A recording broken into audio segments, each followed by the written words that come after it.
ललित राम को एक्यूज बनाया गया था, तो उसकी मनोज झा जो सर्रा निवासी है बाबूगढ़ी के, उनके द्वारा उसका अपहरण करके अपने गाड़ी में बिठा करके, फॉर्च्यूनर गाड़ी है उस पर बिठा करके अपहरण किया गया और उसके साथ उस गाड़ी में मारपीट भी किया गया।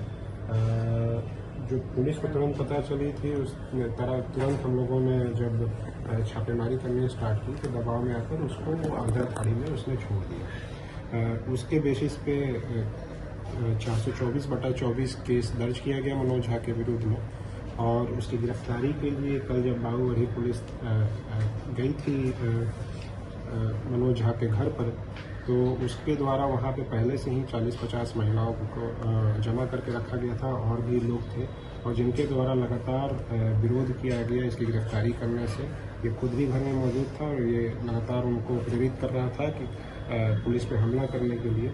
उनके द्वारा जो महिलाएं थी और जो और भी लोग थे वहाँ पे, उनके द्वारा मिर्ची का पाउडर भी पुलिस के ऊपर फेंका गया और इन सब चीज़ों के बीच में फ़ायदा उठा करके जो मनोज है एक्यूज्ड है वो वहाँ से भाग गया। फिर भी लगातार हम लोगों की टीम गिरफ्तारी के लिए प्रयासरत रही और एक और केस, क्योंकि उसने पुलिस के कार्य में बाधा डालने की कोशिश की थी, एक 428/24 भी केस दर्ज किया गया उसके नाम से और उसके बाद लगातार छापेमारी के कारण उसकी गिरफ्तारी कल शाम को 6 बजे हुई। शाम को 6 बजे गिरफ्तारी होने के बाद उसके घर पे भी सारा सर्च किया गया। सर्च में हम लोगों को कई सारे जो ATM कार्ड हैं, कई सारे बैंक के डिटेल्स मिले हैं, बहुत सारे लैंड के डिटेल्स मिले हैं, फ्लैट्स के डिटेल्स मिले हैं जो कि बोकारो में है, करोड़ों में है। लैंड्स यहाँ पे 9 जमीन का दस्तावेज मिला है बाबूगढ़ी में, केवल 3 फ्लैट जो है बोकारो में उसका डिटेल मिला है। उसके अलावा 2 फॉर्च्यूनर भी है इसके पास, स्कॉर्पियो गाड़ी भी है, अन्य गाड़ियाँ भी हैं। तो जब इसके मोबाइल को हम लोगों ने देखा तो एक मोबाइल में इसने फर्जी सिम लगा रखा था किसी कोलकाता के व्यक्ति के नाम पे और उसको उसने ट्रू कॉलर में जस्टिस मिश्रा करके नाम से सेव कर रखा था। वो इससे छदम नाम से फ्रॉड करता था, लोगों को कॉल करता था एज ए जस्टिस मिश्रा बन करके, जो कि बताता था कि सुप्रीम कोर्ट के जज है।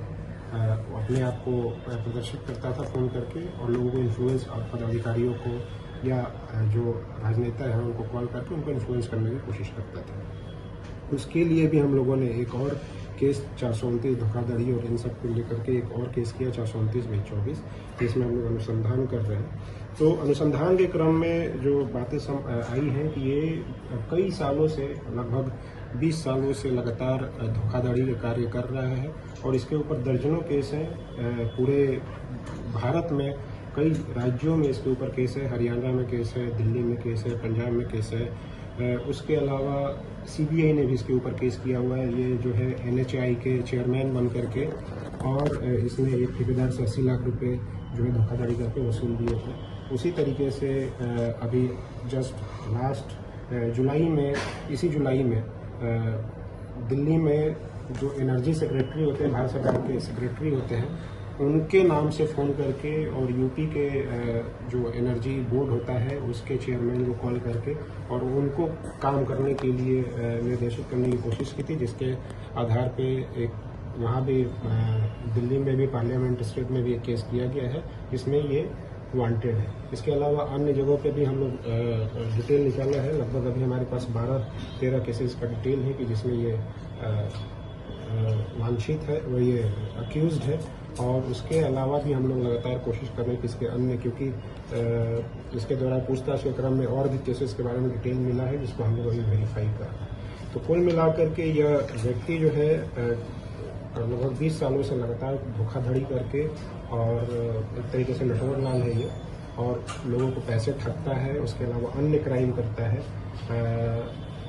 ये। और इस जो अनुसंधान के क्रम में हम लोग को समझ में आया है कि इसने इस धोखाधड़ी से बहुत ज़्यादा बड़े पैमाने पे इसने पैसा बनाया है, संपत्ति अर्जित की है।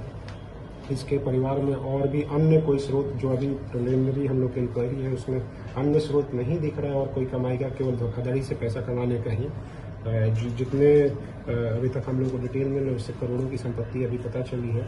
इस बारे में हम लोग लगातार इन्वेस्टिगेट कर रहे हैं और इसको हम लोग जल्दी ही पीएमएलए का प्रस्ताव भेज के ईडी को भी भेजेंगे।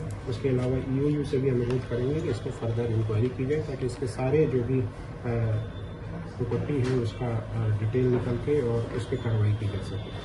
तो ये सारी कार्रवाई की जा रही है। इसको हम लोग अभी जेल भेज रहे हैं, और उसके अलावा अन्य राज्यों के जो पुलिस है उनको भी हम लोगों ने सूचित किया है कि यहाँ पे है, उसको अपने अपने कांड में इनको रिमांड करने के लिए। तो यही सारी चीज़ें